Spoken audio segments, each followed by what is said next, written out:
नमस्कार दोस्तों, योगेश टेक्निकल में आपका फिर से बहुत बहुत स्वागत है। दोस्तों, जैसा कि आपने अभी देखा कि अगर आपके गैस गीजर में ऐसा हो रहा है जैसे अभी आपने इस क्लिप में देखा, तो इसकी फॉल्ट फाइंडिंग आप कहां से शुरू करोगे और इसकी फॉल्ट फाइंडिंग क्या है। तो दोस्तों, मैं आपको इस वीडियो में इस फॉल्ट की फॉल्ट फाइंडिंग बिल्कुल आसानी से आप सॉल्व कर पाओगे उसके बारे में बताऊंगा, और मैं आपको बताऊंगा कि ये जो फॉल्ट फाइंडिंग है ये किस कंपोनेंट से संबंधित है। क्या सर्किट बॉक्स में प्रॉब्लम आती है, क्या फिर आपके सेंसर में प्रॉब्लम आती है, क्या फिर जो मैग्नेट इसके अंदर है उसमें प्रॉब्लम आती है। दोस्तों, इस फॉल्ट में होता क्या है कि जैसे ही आप गीजर को ऑन करते हो तो आपकी जो फ्लेम है वो कुछ सेकंड के लिए जलेगी, जैसा कि आप अभी वीडियो में देख रहे हो, और जलते ही वो बंद हो जाएगी। लाइटर चलते रहेंगे और कुछ देर के बाद लाइटर भी बंद हो जाएंगे, जैसा कि अभी आपने क्लिप में देखा। तो दोस्तों, इसका फॉल्ट का सोल्यूशन क्या है वो मैं आपको बताऊंगा, और वीडियो में लास्ट तक रहेगा ताकि वो जो मैं फॉल्ट बताऊंगा वो कहीं आपसे स्किप ना हो जाए। इसलिए बेहद शॉर्ट वीडियो बनाएंगे, कोशिश करेंगे कम से कम समय में मैं आपको इसकी फॉल्ट फाइंडिंग बता पाऊँ। तो दोस्तों, जैसा कि अभी आपने वीडियो क्लिप में देखकर समझ ही गए होंगे कि यह फॉल्ट क्या होता है। जैसे ही आप गैस गीजर ऑन करते हो, उसमें एक बार आपकी फ्लेम लाइटर चलते हैं और फ्लेम चलती है कुछ सेकंड के लिए और साथ के साथ बंद हो जाती है।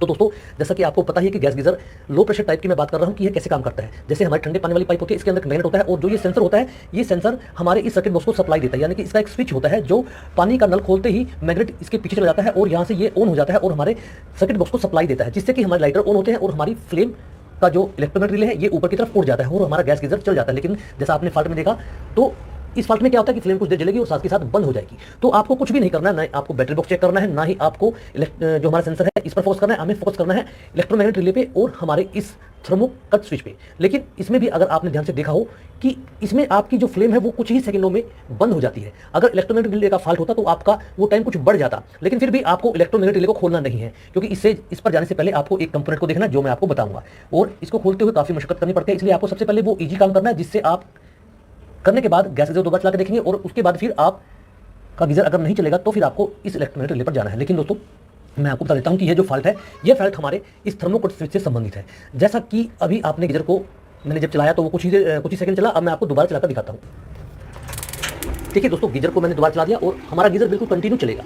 वो ऐसा क्यों हुआ? ऐसा इसलिए हो दोस्तों क्योंकि मैंने जो हमारा ये थर्मोकट स्विच है इसकी एक वायर को निकाल के रखा था। अगर आपके इस थर्मोकट स्विच की एक वायर कहीं से कट जाती है या फिर आपका ये थर्मोकट स्विच खराब हो जाता है, तो उस अवस्था में आपकी जो फ्लेम है वो कुछ ही सेकंड चलेगी। जैसा कि अभी मैं आपको दिखाता हूं, जैसे मैंने इसकी एक तार को निकाल दिया और जैसे ही अब मैं देखिए गीजर को चलाऊंगा, आप ध्यान से देखिएगा, फ्लेम हमारी कुछ ही सेकंड में चली और साथ के साथ बंद हो गई।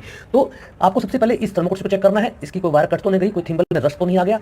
उसके बाद फिर हमें देखना है इसको बदल के आपको इसे नया लगाना है। लेकिन नया अगर आपके पास उपलब्ध नहीं हो, इसके लिए आपको एक कार्य करना पड़ेगा, वो मैं आपको अभी बताता हूँ। आपको ये दोनों थिम्बल निकाल लेने हैं जो हमारे इस थर्मोकट स्विच में लगे हुए हैं, आप देख सकते हैं, और इनको आपको मिला देना जैसे कि मैंने मिलाया हुआ है। यानी कि इनको आपस में जोड़ देना है, और जोड़ने के बाद आपको गैस गीजर को चलाकर देखना है। अगर आपका गैस गीजर चल जाता है तो इसका मतलब कि आपका ये थर्मोकट स्विच बिल्कुल खराब हो गया, ये बिल्कुल काम नहीं करता। अगर इसके मिलाने के बाद भी ये आपका गैस गीजर ना चले तो आप समझ लीजिएगा कि आपके सर्किट बॉक्स में से सर्किट कट गया है। यानी कि ये जो तार है हमारे सर्किट बॉक्स में से घूम के हमारे इस पूरे सर्किट को चालू करती है। अगर फिर भी ना चले तो इसका मतलब कि सर्किट में कोई प्रॉब्लम हो सकती है। लेकिन उससे पहले आपको हमारा ये थर्मोकट स्विच चेंज करना है, और चेंज करने के बाद आपका गैस गीजर चल पड़ेगा, जैसा कि अभी आप देख रहे हैं। तो दोस्तों, लेकिन इससे इतर एक फॉल्ट और हो सकता है हमारे इस थर्मोकट स्विच से, जो मैं आपको आपकी नॉलेज के लिए बता रहा हूँ।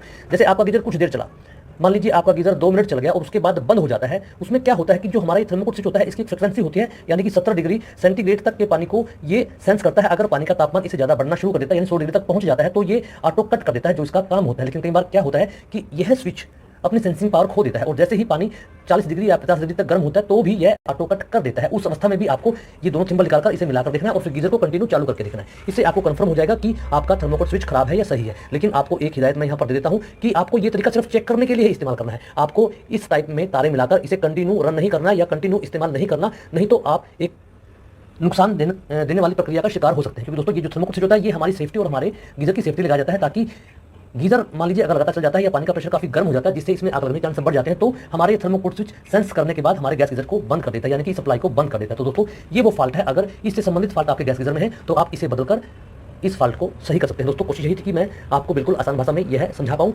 और वीडियो पसंद आए तो लाइक और शेयर कीजिए, चैनल को सब्सक्राइब करना भी मत भूलिएगा, और आप मेरे को फेसबुक, ट्विटर, इंस्टाग्राम पर भी फॉलो कीजिए। ये मैं आपको हर बार कहता हूँ, और अगर आप मेरे चैनल पर नए हैं तो सब्सक्राइब अवश्य कीजिएगा। धन्यवाद।